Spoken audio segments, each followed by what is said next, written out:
چنانچہ جو لوگ چاہتے ہیں کہ اللہ رب العزت سے تعلق ہو، ان کی محبت دل میں ہو، ہم اللہ تعالیٰ کے مقبول بندوں میں شامل ہو جائیں، ان کو چاہیے کہ رات کے آخری پہر میں چند رکعت نفل اللہ کے حضور ضرور پڑھا کریں۔ اللہ تعالیٰ فرماتے ہیں والذین یبیتون لربہم سجدا وقیاما۔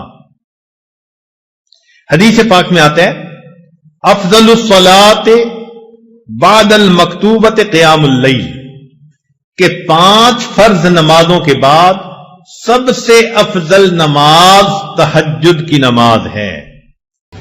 قیل للحسن، حسن رحمت اللہ علیہ سے یہ کہا گیا ما بال المتحجدین احسن الناس وجہا، کیا وجہ ہے کہ تہجد پڑھنے والوں کے چہرے بڑے منور ہوتے ہیں، ان کے چہروں پہ بڑا نور ہوتا ہے۔ قال، انہوں نے جواب دیا لأنہم خلو بالرحمن فألبسہم نور من نورہ، اس لیے کہ وہ اللہ کے ساتھ تنہائی میں عبادت میں وقت گزارتے ہیں، اللہ اپنے نور کو ان کے چہروں پر پالش کر دیتے ہیں۔ ایک بزرگ فرمایا کرتے تھے کہ حضرت، ان کے پاس ایک بندہ آیا، اس نے کہا کہ حضرت مجھے رات تہجد کی توفیق نصیب نہیں ہوتی، کوئی عمل بتا دے۔ انہوں نے آسان سا جواب دے دیا، فرمانے لگے اے دوست، تو اپنے دن کے اعمال کو سنوار لے، اللہ تعالیٰ تجھے رات کے اعمال کی توفیق عطا فرما دے۔ ہم دن میں جو نافرمانیاں کرتے ہیں نا، ان کی وجہ سے رات کی عبادت سے محروم کر دیے جاتے ہیں۔ فقال لا تعصه بالنہار، تو دن میں اللہ کی نافرمانی نہ کر، وَهُوَ يُقِيمَكَ بَيْنَ يَدَيْهِ بِاللَّيْلِ، تو دن میں اس کی نافرمانی نہ کر، وہ تجھے رات میں قیام کی توفیق عطا فرما دے۔ یروان سفیان ثوری رحمت اللہ سے یہ بات منقول ہے، فرماتے تھے کہ حرمت قیام اللیل 5 اشہر بذنب اصبتہ، ایک مرتبہ ایک گناہ مجھ سے سرزد ہو گیا جس کی وجہ سے 5 مہینے تہجد کی نماز سے میں محروم ہو گیا۔ اور پتہ ہے وہ گناہ کون سا تھا؟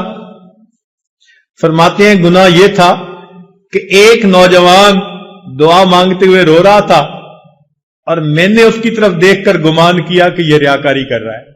میں نے اپنے دل میں اتنا سوچا ریاکاری کر رہا ہے۔ اس بدگمانی کے گناہ کی وجہ سے اللہ نے 5 مہینے تہجد سے مجھے محروم کر دیا۔ اور ہم کتنی بدگمانیاں کرتے ہیں لوگوں کے بارے میں بھائی، ہر کسی سے بدگمان الا ماشاء اللہ، پھر کہتے ہیں جی تہجد نہیں ملتی۔ اور پھر بعض دوست تو ایسے ہیں جو بڑے مطمئن ہوتے ہیں، اور جی ہم سارا دن مدرسے میں قرآن پڑھاتے ہیں، حدیث پڑھاتے ہیں، رات تہجد نہ پڑھی تو کیا ہوا، ثواب تو مل ہی جاتا ہے۔ تو بھئی صحابہ کرام سارا دن سبزیاں بیچتے تھے جو وہ رات کو تہجد کا اتنا اہتمام کرتے تھے، وہ کیا کرتے تھے؟ وہ بھی تو سارا دن دین کے کام میں لگے رہتے تھے نا، فرسان بالنہار ہوتے تھے، اور پھر اللہ ان کو رہبان باللیل بنا دیا کرتے، رات گھوڑے کی پیٹھ پہ ہوتے تھے صبح میں، اور رات مسلح کی پیٹھ پر ہوا کرتے تھے۔ تو یہ تو نفس ہمیں مطمئن کر دیتا ہے نا کہ کوئی بات نہیں اگر تہجد کی توفیق نہیں ملتی۔ اچھا ایک بات ذرا توجہ سے سنیں کہ ایک تو ہے ہمارا سوچنا ہم تہجد پہ نہیں اٹھتے، اور ایک سوچ کا انداز اور بھی ہے، وہ کیا؟ حدیث پاک میں آتا ہے اللہ تعالی رات کو فرشتوں کی 3 جماعتیں بنا دیتے ہیں۔ فرشتوں کی کتنی جماعتیں؟ 3 جماعتیں بنا دیتے ہیں۔ ایک جماعت کو کہتے ہیں کہ دیکھو فلاں فلاں میرے مقبول بندے ہیں، تم جاؤ اور ان کو پر مار کے جگا دو، یہ تہجد میں اٹھنے کا وقت ہے، یہ اٹھیں گے مجھ سے مانگیں گے، میں پروردگار ان کی جھولیوں کو بھر دوں گا۔ چنانچہ یہ لوگ سوئے ہوئے ہوتے ہیں، نہ گھڑی کا الارم نہ کوئی اور، اچانک ان کی آنکھ کھل جاتی ہے، یہ اللہ تعالیٰ کی طرف سے فرشتے اٹھا دیتے ہیں ان کو. اچانک آنکھ کھل جاتی ہے, دل میں ارادہ لے کے سوتے ہیں 3 بجے اٹھنے, 3 بجے آنکھ کھلتی ہے, تو اللہ تعالیٰ کے فرشتے جگا دیتے ہیں.